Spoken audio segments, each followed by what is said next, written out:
Kita bersyukur kita bisa ketemu, kita bisa sama-sama memuji dan memuliakan Tuhan.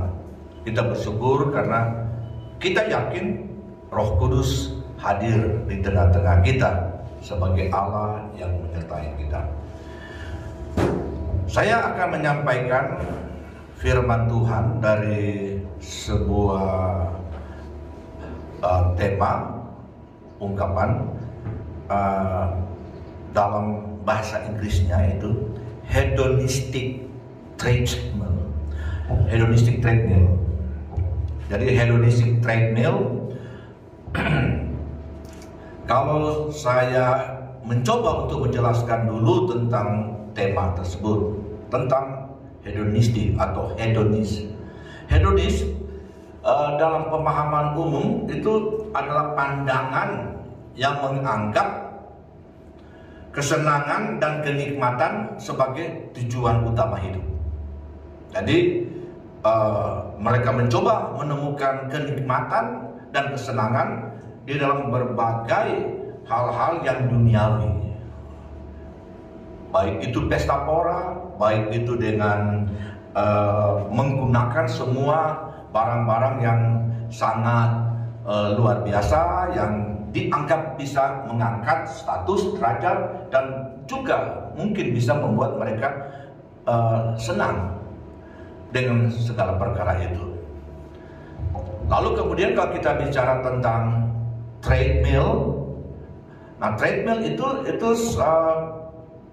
banyak itu ada di gym.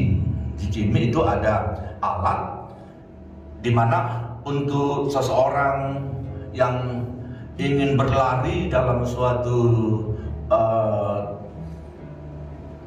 kemampuan yang akan diukur, ya, maka dia akan menggunakan treadmill, ya, berapa kilometer dia bisa lari, dan kemudian dia akan capek, atau berapa cepat itu bisa diukur di treadmill. Tetapi pada waktu orang itu berlari, dia tidak pernah akan keluar atau mencapai jarak 10 meter ke depan, bahkan 5 meter atau 1 meter lewat dari alat itu. Jadi walaupun dia sudah berlari cepat dan sudah sekian lama dia berlari, itu tidak akan bisa mencapai suatu jarak yang malah 1 meter ke depan. Itu tidak mungkin, sebab dia akan keluar dari treadmill dan dia akan celaka di sana. Jadi itu adalah suatu usaha, kalau kita bicara usaha, tetapi itu hanya tetap di tempat, tidak pernah mencapai tujuan. Usaha kehidupan yang tak pernah mencapai tujuan. Atau kalau kita mencari kepuasan, maka dengan cara-cara hedonis itu tidak akan pernah mendapatkan kepuasan. Atau nanti saya akan bicara tentang air sumur kebahagiaan, kenikmatan. Itu tidak pernah dapat memuaskan orang-orang yang menimba pada sumur. Atau sumur itu tidak ada airnya. Dan kemudian nanti kita akan lihat tentang dari mana kepuasan itu bisa didapatkan. Jadi hedonis treadmill itu adalah satu usaha untuk mencari kepuasan dan mendapatkan kenikmatan kehidupan, tetapi tidak pernah akan mungkin bisa dicapai. Coba kita lihat, ya, tentang bagaimana kondisi kehidupan pada umumnya kita. Kenapa makin tinggi income seseorang ternyata makin menurunkan arti fungsi peran uang dalam membentuk kebahagiaan. Kajian-kajian dalam ilmu finansial psikologi itu menemukan jawabannya yang kemudian dikenal dengan nama hedonistic treadmill. Jadi ini adalah suatu ungkapan, satu pernyataan secara psikolog tentang bagaimana upaya-upaya yang diusahakan oleh manusia yang tidak pernah bisa tercapai. Kalau coba kita lihat gampangnya begini, hedonis treadmill itu adalah seperti ini. Saat gajimu 5 juta, itu semuanya habis dalam 1 bulan. Kemudian karena begitu luar biasa prestasi dalam pekerjaan, naik menjadi 30 juta per bulan. Semua habis juga. Kenapa begitu? Karena harapan atau ekspektasi dan gaya hidupmu pasti ikut naik berbarengan dengan naiknya gajimu. Sejalan dengan kenaikan penghasilanmu, maka gaya hidup itu pasti akan naik. Dengan kata lain, nafsumu untuk membeli materi atau barang mewah akan terus meningkat sejalan dengan peningkatan income-mu. Kalau kita berbicara tentang hedonistic treadmill itu seperti berjalan dan tidak maju-maju. Jadi gambaran tadi itu nafsu materi tidak akan pernah terpuaskan. Saat income 10 juta per bulan, kita kemudian membeli Avanza. Dan kita pikir setelah kita mendapat mobil Avanza, wah sudah terpuaskan. Puji Tuhan, naik income menjadi 50 juta per bulan. Akhirnya Avanza itu menjadi ketinggalan zaman. Akan kemudian mencoba naik Alphard. Karena mereka kita bisa melihat orang-orang di mobil Alphard itu, wah berarti ya gengsinya naik dan bagus tentu di sana. Tetapi kalau kita memperhatikan orang-orang kaya itu tidak akan pernah berhenti pada satu mobil yang terbaik. Mereka kemudian akan mencoba mencari mobil yang tidak sama dengan tetangganya. Kalau dia sudah naik gaji sampai mungkin 1 miliar, dia akan beli helikopter. Jadi hedonic treadmill itu membuat ekspektasi kita akan materi itu akan terus meningkat. Itu kenapa kemudian kebahagiaan kita itu menjadi stagnan walaupun income makin tinggi. Alkitab mencatat bahwa manusia duniawi itu bukan makin mencapai kepuasan yang sejati, kenikmatan kehidupan, tapi justru itu akan makin merosot. Karena mereka meninggalkan dia yang memang menjadi sumber dari kepuasan itu. Dia yang bisa memberikan kepuasan dan kenikmatan dalam kehidupan. Roma pasal 1 ayat 21 sampai ayat 22, Rasul Paulus menegur orang-orang Romawi yang memang pada umumnya mereka terperangkap kepada hedonistic treadmill itu sendiri. Dalam ayat-ayat ini dikatakan seperti ini. Sebab sekalipun mereka mengenal Allah, mereka tidak memuliakan Dia sebagai Allah atau mengucap syukur kepadanya.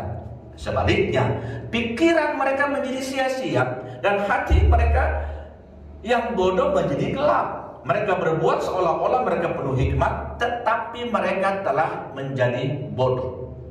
Dari Rasul Paulus berhadapan dengan orang-orang di Roma yang memiliki suatu kualitas kehidupan yang jauh di atas rata-rata. Orang-orang hebat, orang-orang terkenal, orang-orang yang berada di pusat kota, di pusat kerajaan. Jadi kita bisa menggambarkan bahwa memang mereka itu adalah orang-orang yang luar biasa.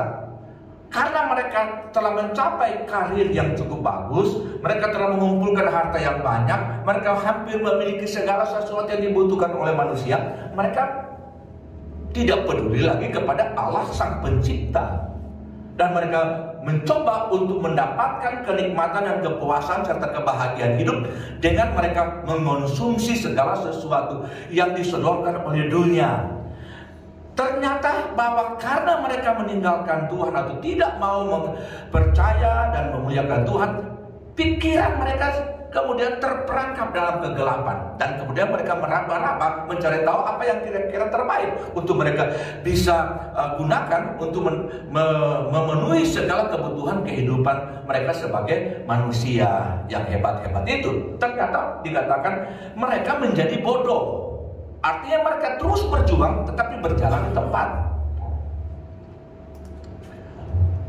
Ada eksperimen yang menarik tentang hedonistic treadmill itu, ya. Yaitu pada suatu ketika ada seorang yang mendapatkan undian yang cukup besar itu kurang lebih 5 miliar.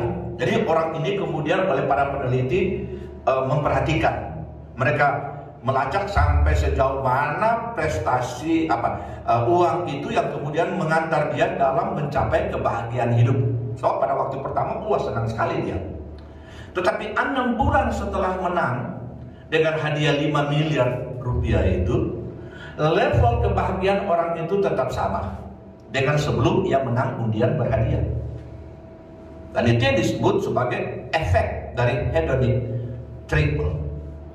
Jadi apa yang harus dilakukan oleh kita supaya terhindar dari jebakan hedonic treatment atau lolos dari jebakan nafsu materi yang tidak pernah berujung itu? Itulah yang saya ingin supaya kita perhatikan sekarang. Dalam kitab Matius pasal 5 ayat 6, berbahagialah orang yang lapar dan haus akan kebenaran, karena mereka akan dipuaskan. Jadi kenikmatan, kepuasan, kebahagiaan yang sesungguhnya itu apabila kita ini lapar dan haus akan kebenaran. Kebenaran itu apa? Kebenaran itu adalah firman Tuhan. Seperti yang sekarang kita kemudian menyisihkan waktu khusus, kita duduk di rumah kita, kita melihat atau masuk ke ruang Zoom dan kemudian kita mendengarkan firman Tuhan. Juga saudara bisa baca di rumah firman Tuhan. Saudara bisa mendengar di dalam berbagai media tentang orang yang bisa menyampaikan firman Tuhan yang benar.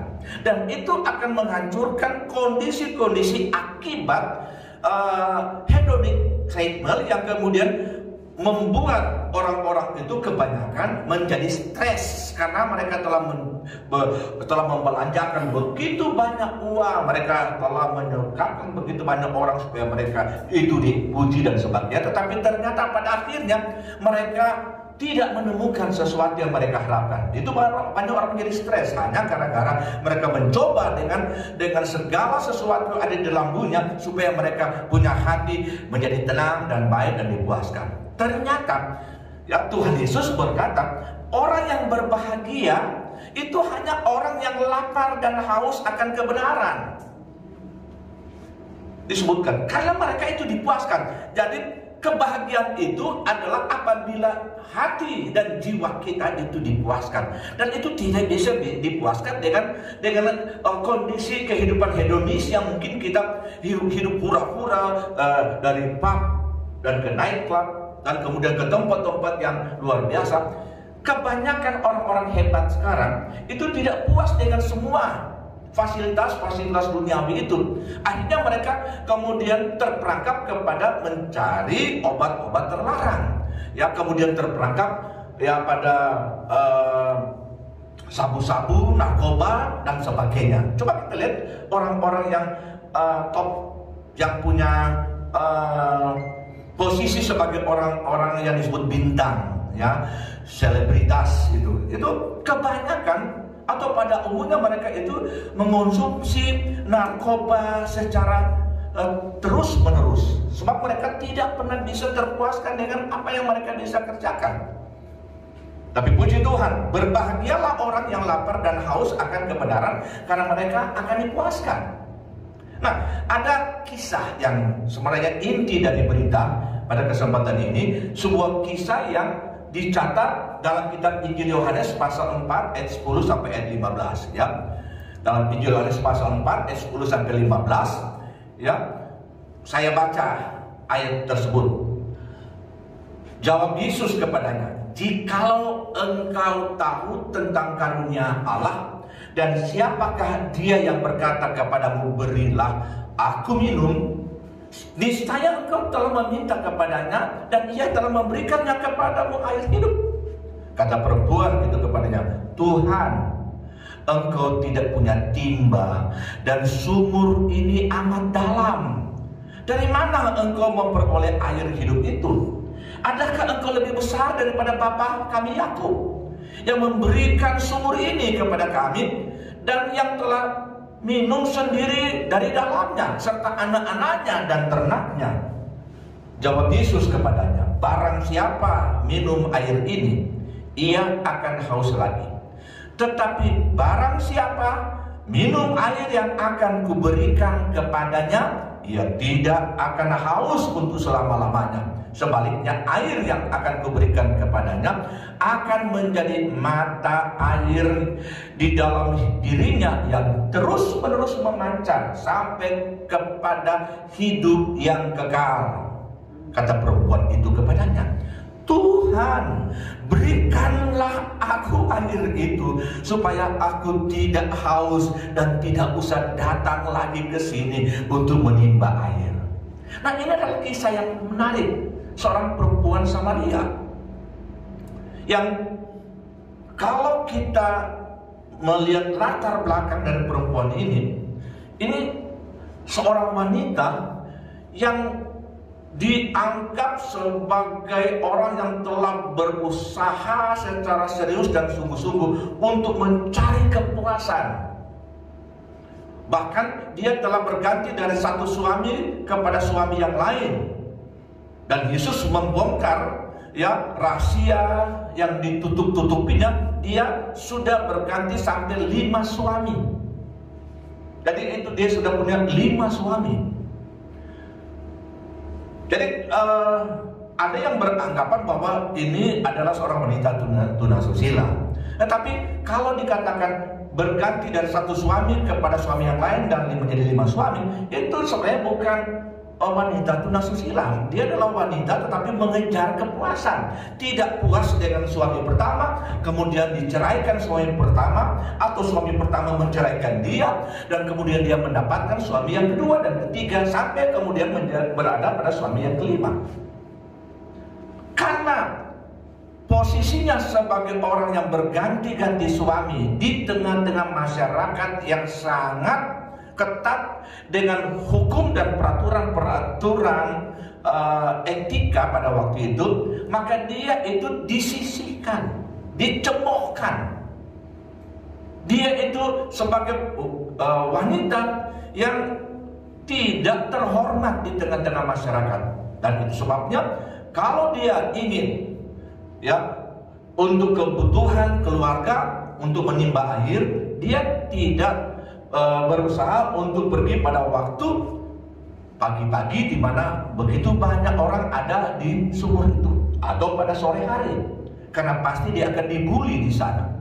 Jadi dia adalah seorang yang mencoba menemukan kepuasan tetapi tidak pernah mendapatkan kepuasan. Malah kemudian dia menjadi gersang, dia menjadi orang yang tersingkir dari masyarakat. Dan puji Tuhan, pada waktu dia datang di sumur Yakub, Yesus ada di sana. Yesus, kita bersyukur sebagai Tuhan yang sungguh agung dan sungguh mulia. Semua orang berusaha untuk menghindar dan tidak mau bergaul dengan perempuan ini. Tapi Yesus menanti di sumur itu pada waktu siang hari. Dan itu bukan sesuatu yang kebetulan. Dia ingin memberikan kepada kita sebuah gambaran yang sangat menarik, bahwa sebagai juru selamat, dia tidak hanya sekadar mencoba menyelamatkan orang hanya dengan perkataan atau firman-Nya, seperti pada waktu menjadikan manusia, jadilah, maka jadilah manusia, Adam dan Hawa dan seterusnya, semua jadi dengan perkataannya. Dia bisa juga berkata kepada perempuan, kepada kita sekalian, selamat, tidak. Tetapi dia kemudian menunggu satu kesempatan berjumpa dengan orang yang dianggap sebagai orang yang terbuang di tengah-tengah masyarakat, disikar sama dia. Dan akhirnya bertemulah. Lalu terjadilah percakapan di sana. Percakapan yang berkaitan dengan sumur. Dan itu sumur kebanggaan daripada orang-orang Samaria, orang-orang Yahudi. Itu karena sumur itu adalah sumur yang dibuat oleh Yakub, maka dia dikenal sebagai sumur Yakub. Dan airnya itu tidak, artinya airnya itu adalah cukup untuk seluruh masyarakat di sana. Itu memang mata air yang tepat ada di bawah, sehingga sumur itu bisa digunakan untuk konsumsi masyarakat yang ada di sekitar situ, dan itu bagus sekali. Akhirnya kemudian terjadi percakapan antara Yesus dengan perempuan ini. Dan tadi saya sudah katakan Yesus membongkar latar belakangnya, bahwa dia ini adalah memang perempuan yang bejat, yang tidak bisa dijadikan sebagai ibu atau wanita panutan. Dan memang itu diakui oleh perempuan ini. Dan pada waktu kemudian berbicara tentang air yang dibutuhkan oleh perempuan itu untuk dibawa kepada keluarganya, Tuhan Yesus kemudian merubah pembicaraan itu menjadi apa maksudnya kita menimba air. Dia berbicara tentang air itu dibutuhkan oleh kita yang haus supaya kita bisa dipuaskan.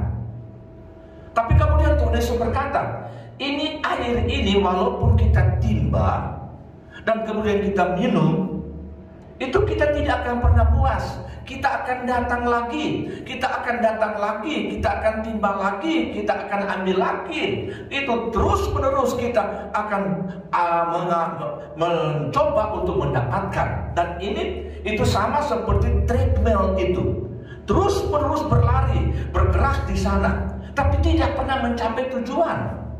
Terus menerus dia berjuang untuk mendapatkan kehidupan, kepuasan, tetapi dia harus kembali lagi dan kembali lagi. Dan Tuhan Yesus memberikan sebuah pernyataan yang sangat menarik di sana, bahwa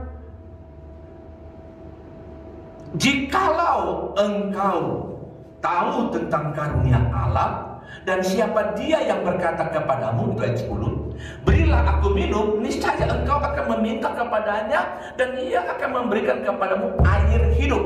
Jadi dia merubah konteks dari pembicaraan air yang ada dalam sumur Yakub dengan air yang sejati yang dapat diberikan oleh Yesus Kristus. Jadi dia mengambil contoh tentang ini air itu memang dibutuhkan oleh manusia, tetapi itu air itu tidak akan pernah bisa memberikan kepuasan seterusnya. Kita akan kembali dan kembali dan kembali. Masalahnya kemudian kalau air sumur itu menjadi kering, maka kita tidak bisa mendapatkan apa-apa. Tapi Tuhan berkata, ada sumur air kehidupan. Ada dia yang memiliki sumber mata air, yang kemudian kalau kita meminta, dia akan memberikan sumber mata air itu. Perempuan ini tidak memahami apa yang dikatakan oleh Tuhan Yesus. Maka itu dia menjawab Tuhan, Tuhan, engkau tidak punya timba dan sumur ini amat dalam. Dari mana engkau memperoleh air hidup itu? Kadang-kala mindset kita itu tetap pada cara berpikir lama, cara berpikir duniawi. Kita pikir memang kepuasan itu hanya bisa diberikan oleh harta benda, oleh semua yang dimiliki oleh manusia, posisi jabatan dan sebagainya, kedudukan dan sebagainya. Dan kemudian seolah-olah pada satu ketika kita ingin, tapi kita tidak punya harta, kita tidak punya jabatan, maka kita tidak akan pernah bisa mendapatkan air itu. Dan itu yang digambarkan di sini. Perempuan itu berkata kepada Yesus, engkau tidak punya timba, bagaimana engkau akan mengambil air di sana? Mindsetnya salah, cara berpikirnya salah, perspektifnya keliru. Yesus sedang berbicara tentang mata air kehidupan yang berasal dari surga, bukan berasal dari bumi, bukan berasal dari dunia. Ini yang membuat banyak orang Roma itu bodoh dan gelap karena tidak memahami tentang kebenaran.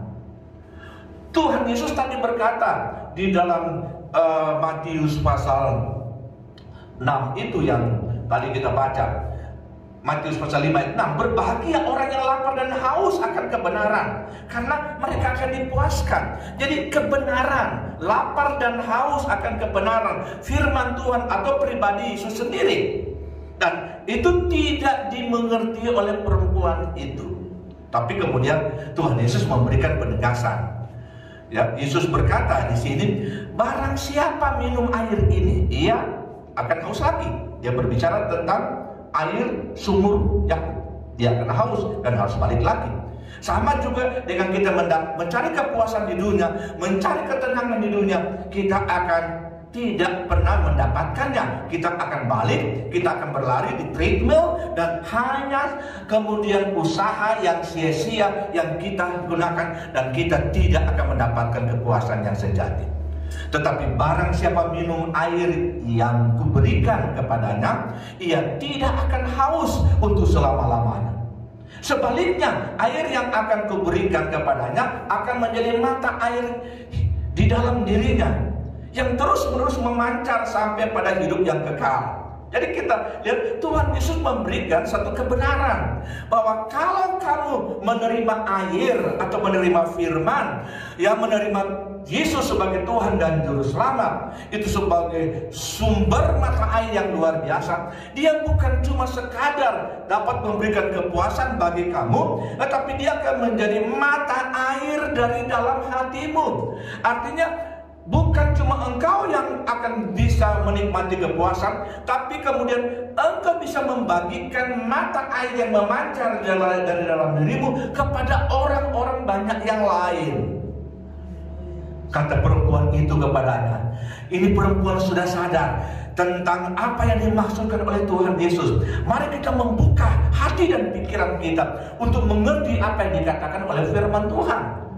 Maka itu perempuan ini berkata, Tuhan, berikanlah aku air itu supaya aku tidak haus dan tidak usah datang lagi ke sini untuk menimba air. Jadi dia rupanya mencari kepuasan hanya pada sumur Yakub, dan dia tidak pernah mendapatkannya di sana. Dia memang bisa ya minum seteguk air atau yang lain-lain, tetapi yang dia cari sebenarnya supaya hidupnya berbahagia dan hidupnya puas, dan itu tidak pernah, makin lama makin rusak hidupnya. Tadi saya berkata, bagaimana supaya kita bisa memahami tentang apa yang dimaksudkan oleh Tuhan, yaitu kita harus merubah mindset kita, cara berpikir kita tentang siapa itu Yesus, siapa dia. Dalam Roma pasal 12 ayat 2, Rasul Paulus berbicara kepada orang-orang Roma. Ayat 2, jangan kamu menjadi serupa dengan dunia ini, tetapi berubahlah oleh pembaruan budimu, sehingga kamu dapat membedakan mana kehendak Allah, apa yang baik, yang berkenan kepada Allah, dan yang sempurna. Jangan kita menjadi serupa dengan dunia ini. Kita harus rubah. Berubahlah oleh pembaruan budimu.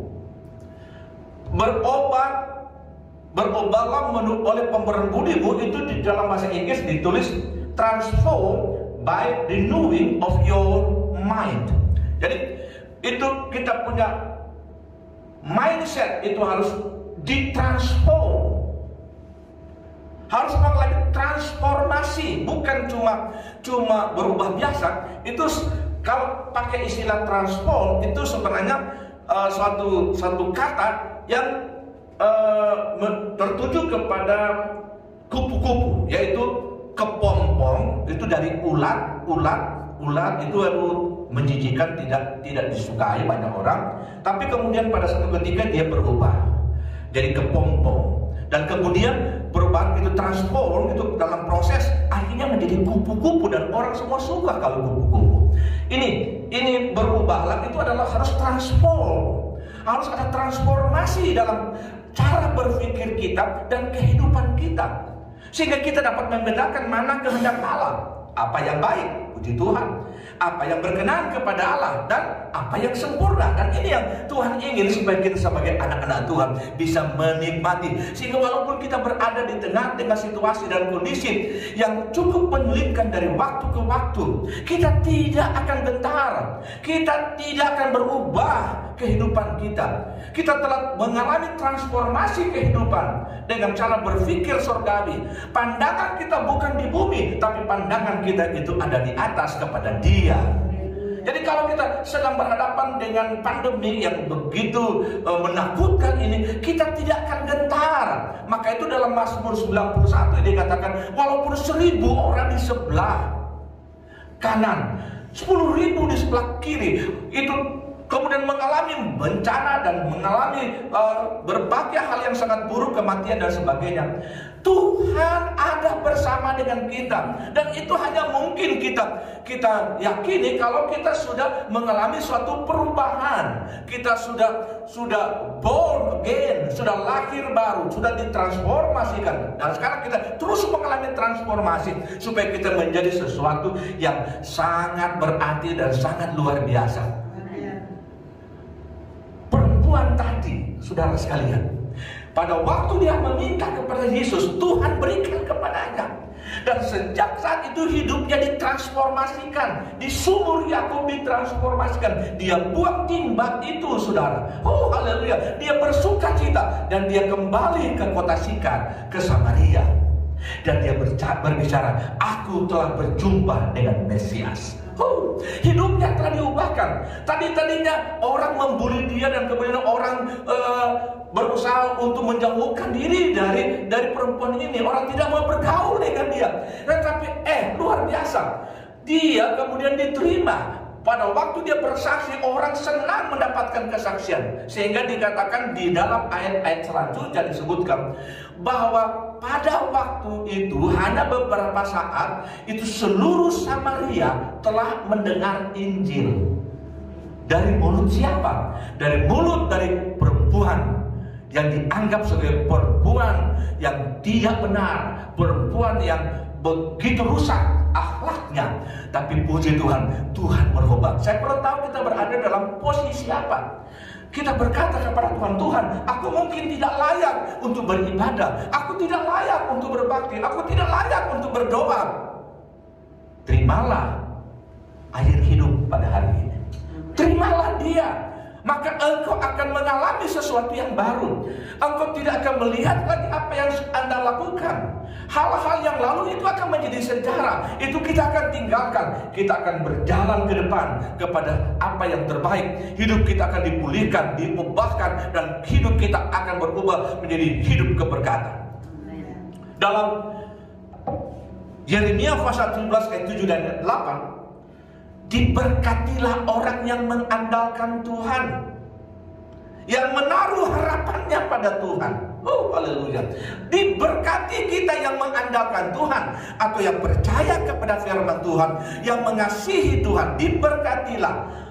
Proses keberkatan yang kita akan alami itu diteruskan pada ayat 8. Ia akan seperti pohon yang ditanam di tepi air, yang merambatkan akar-akarnya ke tepi batang air, dan yang tidak mengalami datangnya panas terik, yang daunnya tetap hijau, yang tidak khawatir dalam tahun kering, yang tidak berhenti menghasilkan buah. Oh, haleluya. Ini bahwa kita diberkati. Maka itu kita adalah orang-orang yang justru semakin berbuah di tengah-tengah kondisi yang paling sulit sekalipun. Disebut panas terik, disebut tahun kering. Kita sudah sedang mengalami panas terik dan tahun kering akibat pandemi COVID-19. Dan itu banyak orang merasa gerah, gersang, dan merasa tidak bisa hidup dengan semestinya. Tetapi sebagai orang percaya, diberkatilah orang yang mengandalkan Tuhan. Kita andalkan Tuhan, kita percaya pada Tuhan, maka Dia akan memberikan kepada kita air kehidupan yang bisa membuat kita puas dan tidak peduli dengan apapun yang terjadi di sekitar kita. Karena disebutkan daunnya tetap hijau. Itu daun, itu kebanggaan kepada Tuhan, sukacita kepada Tuhan, itu akan tetap hijau, ya.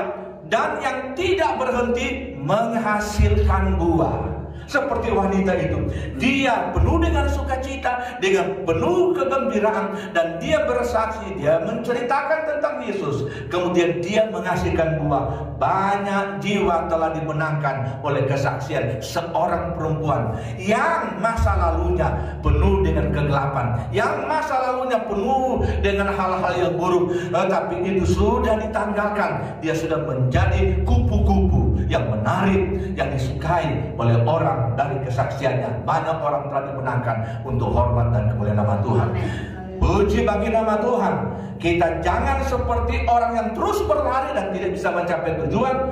Maka pada saat ini, mari hindarkanlah hal-hal yang tidak berkenan kepada Tuhan, keinginan-keinginan duniawi, dan mari kita fokus kepada apa yang Tuhan siapkan. Dia menyodorkan kepada kita air hidup itu. Dia berkata, kalau kamu minum dari air ini, kalau kamu minum, maka kamu tidak akan haus lagi. Percayalah, Tuhan memberkati kita. Kita walaupun jemaat yang terpisah, yang dari rumah ke rumah, tapi Tuhan ada di rumah Anda sendiri. Dia ada di depan saudara. Dia sedang menawarkan mata air yang baru yang hidup. Dia sedang menawarkan kebahagiaan dan kepuasan yang sejati. Terimalah apa yang Tuhan tawarkan, seperti perpun itu berubah. Mari kita berdoa. Ya Rabbah kata ya Rabbah sana. Terima kasih. Haleluya, haleluya. Oh haleluya, kami akan meninggalkan itu hedonis dan kami akan terus berjalan pada jalan Tuhan. Kami menerima Engkau sebagai Tuhan dan Juru Selamat kami. Kami menerima mata air hidup yang akan mengantar kami sampai pada kehidupan yang kekal.